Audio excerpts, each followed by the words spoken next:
Hey everyone, this is James with Peakway Software, and today I'm going to be showing you an overview of our level editor.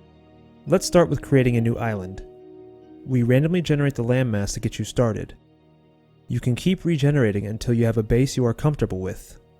Once you have your terrain ready, it's time to generate your environmental biomes.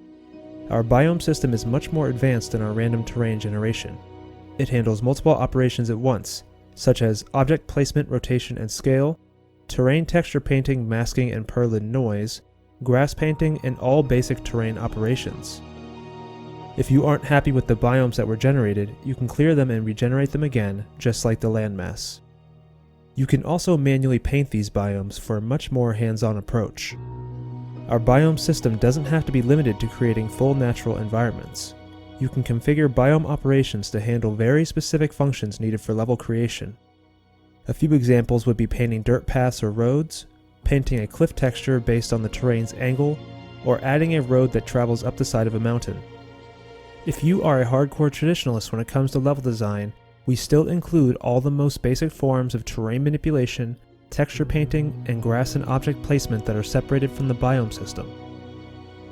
We've made user-friendliness a priority when designing our tools in order to make small teams and even individuals more productive when making content. Sometimes that requires a robust system like our biomes operations, and sometimes it requires a more simple, straightforward solution to common problems designers run into. A perfect example of this would be our river system.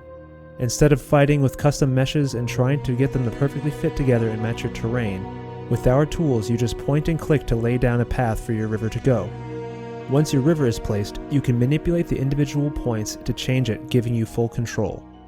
Our fence system behaves almost identically.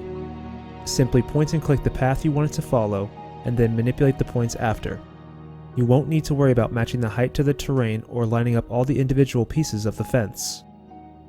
User-friendliness isn't limited to specific tools and systems. Sometimes even the small things like basic object placement have room for improvement. When placing down objects or items, we provide thumbnails so that you don't have to try and remember the specific name of every object in order to know what you are placing. Objects check for collision before being placed to allow you to place smaller objects on top of furniture easier. The game knows which objects are meant to be hanging from walls and will automatically snap them to the wall for you. And just like everything else, you can fully manipulate it after the fact. In addition to the standard transform, rotation, and scale widgets, we've added extra hotkeys to speed up design. With C and V, you can rotate an object on the X-axis, and with G and B, you can move it up and down. You can use these hotkeys before the object has been officially placed in the world to get the placement right the first time without the need for tedious manipulation. Even with all the tools and workflow improvements displayed so far, creating a city would still be very tedious and time-consuming. In order to alleviate this, we've created what we call the builder system. A builder is simply a group of objects that exists on a grid that can be moved together all at once. Builder prefabs can be saved out and placed down like a standard object. This will allow some users to work specifically on buildings, and then others to download these buildings and use them to populate their cities. Everything I've shown you so far has been purely visual, but we all know that AI and quest functionality are the driving force of a role-playing experience. And with that in mind, placing AI works the same as any other object. The difference is after placement, you have a lot more properties to play with in the Edit Object window. From here, we can manually change the AI's inventory, appearance, and logic. Inventory is very straightforward. Just add items from a list and then check off the items the AI should have equipped.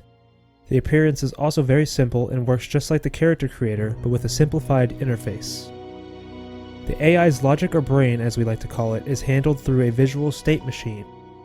This allows for users to create AI and quest content without needing to learn how to code. Each state can perform multiple different actions at a time and handle many requirements that determine the next state the AI should perform. We are going to be doing our best to add any actions or requirements that modders may need, and will be listening to their feedback even after release. Dialogue is handled very similarly to the standard brain functionality. The main difference is that you have a text field for what the AI says and the player's potential responses. Each conversation node can handle actions and requirements like the brain, so you can limit dialogue options based on many different factors and have the AI and the world change as a direct response to specific dialogue choices. We can also change the AI and world logic through volume triggers. A volume is an area in the world where you can activate actions based on volume entry and exit. This also works with the standard requirements any action may need. The quest system itself uses minimal logic. It mostly just keeps track of what quest steps you have completed, their descriptions, and the rewards you get after completing a quest. Then it uses AI brains, dialogue, and volumes to handle the logic of the quest itself. That's all I have for you today. Be sure to wishlist Isles of Adalar on Steam, follow us on social media, and tell your friends about us.